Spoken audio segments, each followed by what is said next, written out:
Now we're talking about teaching aids at low cost. That's TALC for short. And joining us is Lois Carter. Hi there. Good morning. Welcome to the programme. Morning, Phil.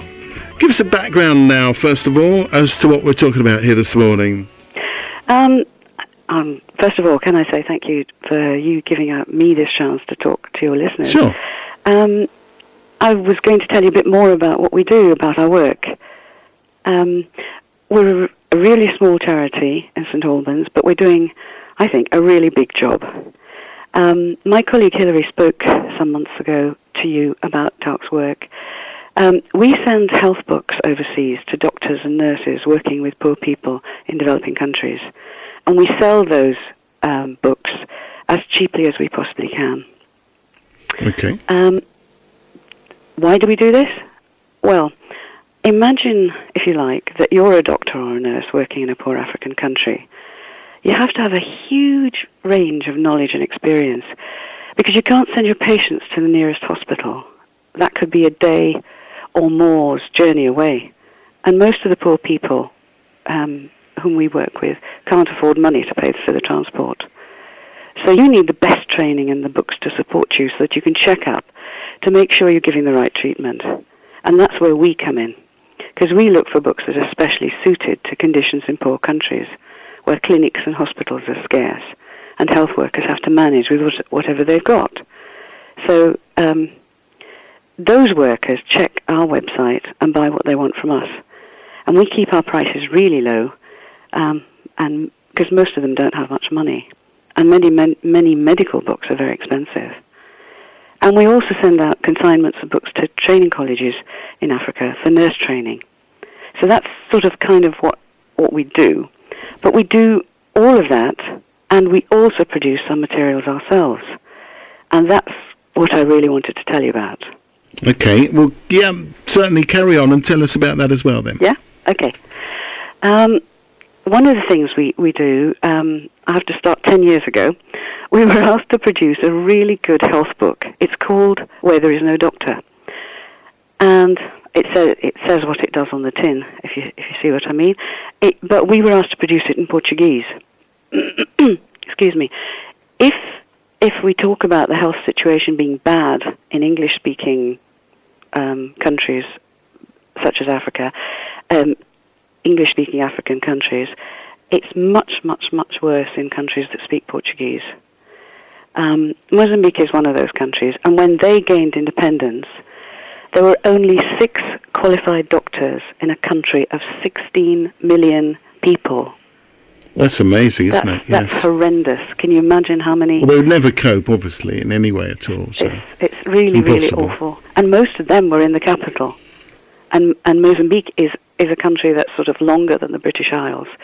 So, all the doctors were down in Maputo. Right, so basically if you're not in the capital, you really are on your own. You're on your own, exactly. And that's where this book comes in, because this book tells you what to do in a medical an emergency situation. Right, so does it go out only, though, to doctors, or would it go out to other people? The book, we send our books out to anybody who asks for them. Oh, right. Okay. But this book is specially aimed at sort of primary level, so that it's people who are, it's helpful to doctors because doctors can use it to check up what they, sort of their knowledge. But it's also useful for people in the community. It's useful for you or me. What do I do if somebody comes and they've had their legs shot off, or they've been bitten by a rabid dog, or whatever, any sort of real medical emergency, you can look it up in the book and you can see, what should I do? Here we go. This is what it tells me to do. Sounds absolutely amazing. It is an amazing book. Anyway, we in TALC raised the funds. We got the book updated because it was written a long time ago. And we used Mozambican and international health specialists, and then we translated into Portuguese, and we're now distributing copies to health workers in Mozambique and Angola. And we've printed 10,000 copies of the book so far. We donated 5,000 of them to the Ministry of Health in Mozambique for their health workers, and then we donated other copies to other health workers like missionaries and those working in aid agencies. And we've been selling copies in Mozambique at a low price again. And now we've just managed to raise enough money to send another 3,000 copies to put in public libraries and secondary schools and other health workers in Mozambique. And we're just about to send another 1,000 copies out to Angola. That's another Portuguese-speaking country in Africa, as you know. And there, they have one of the highest rates for kids dying before they reach the age of 5 in the world. I mean, it's a rich country in some ways because it's got lots of oil and other mineral resources, but people are incredibly poor, and there are very severe health problems. All right. Well, how can we help, and how can we find out more information then? You can help by telling people about us.